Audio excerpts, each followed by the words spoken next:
Israel Hamas के बाद Israel और मिस्र के बीच तनाव बढ़ सकता है। ऐसा इसलिए क्योंकि इजराइल ने मिस्र में छिपे हमास को अपने बंधकों को लौटाने के लिए 10 मार्च यानी मुस्लिमों के पवित्र महीने रमजान शुरू होने से पहले तक की चेतावनी दी है।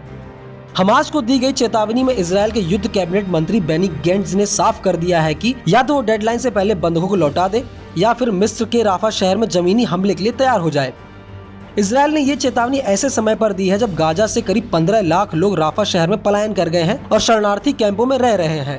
हालांकि डराने वाली बात यह है कि अगर हमास ने इजराइल की बात नहीं मानी तो राफा शहर पर हमले शुरू कर देगा, जिसे लेकर मिस्र 40 साल पुराने समझौते को भूलकर जवाबी कार्रवाई कर सकता है, जिससे हमास को लेकर इजराइल और मिस्र के बीच युद्ध हो सकता है। और इसे लेकर यूएन समेत अंतर्राष्ट्रीय एजेंसियों ने चिंता जाहिर की है कि राफा शहर पर कोई भी हमला नरसंहार का कारण बन सकता है।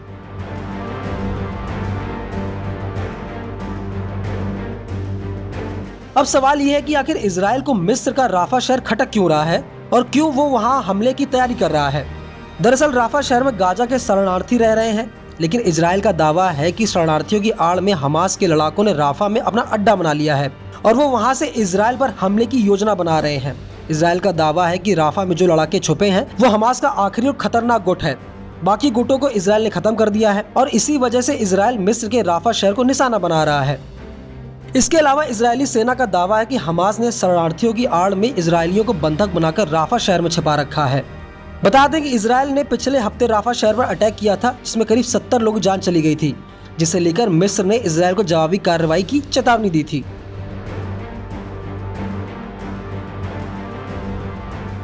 इजराइल और हमास के बीच 7 अक्टूबर को अचानक शुरू हुए युद्ध को करीब 140 दिन बीत चुके हैं। इजराइल हमास के लड़ाकों को चुन चुन कर मार रहा है। इजराइल के हमले से गाजा में रहने वाले 29,000 लोग जान गंवा चुके हैं। करीब 69,000 लोग से ज्यादा घायल हैं, जबकि हमलों में हजारों घर तबाह हो गए। ऐसे में गाजा के लाखों लोगों ने राफा में शरण ले रखी है, वो भी तब जब मिस्र ने साफ कर दिया है कि वो फिलिस्तीनियों को राफा में शरण नहीं देगा।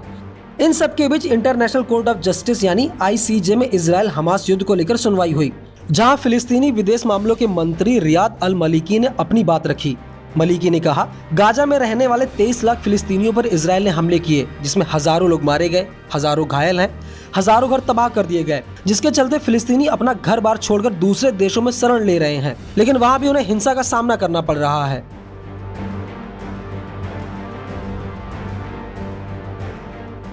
दस मार्च से रमजान शुरू हो रहे हैं। रमजान को मुस्लिमों का पवित्र महीना माना जाता है, लेकिन हमास के साथ चल रहे युद्ध के बीच इजराइल ने यरूशलेम की चर्चित मस्जिद अल अक्सा में मुस्लिमों की एंट्री पर प्रतिबंध लगा दिया है।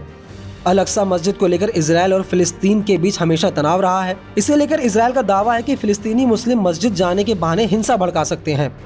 रिपोर्ट के मुताबिक रमजान के महीने में 40 साल से कम उम्र के सभी अरब इजरायली अल अक्सा मस्जिद परिसर में नमाज के लिए नहीं जा सकते। बच्चों और महिलाओं पर यह पाबंदी पहले की तरह ही जारी रहेगी। बता दें कि अल अक्सा मस्जिद दुनिया भर में मुसलमानों के लिए मक्का और मदीना के बाद तीसरा सबसे पवित्र स्थल है। यह यहूदियों के लिए भी पवित्र माना जाता है। इजरायली यहूदी इसे टेम्पल माउंट कहते हैं। ये मस्जिद दशकों से दोनों धर्मों के बीच विवाद का मुख्य केंद्र रहा है। इस खबर को लेकर आपका क्या कहना है, हमें कमेंट करके जरूर बताएं और ऐसी खबरों के लिए बने रहिए न्यूज़ 18 इंडिया ओरिजिनल्स के साथ।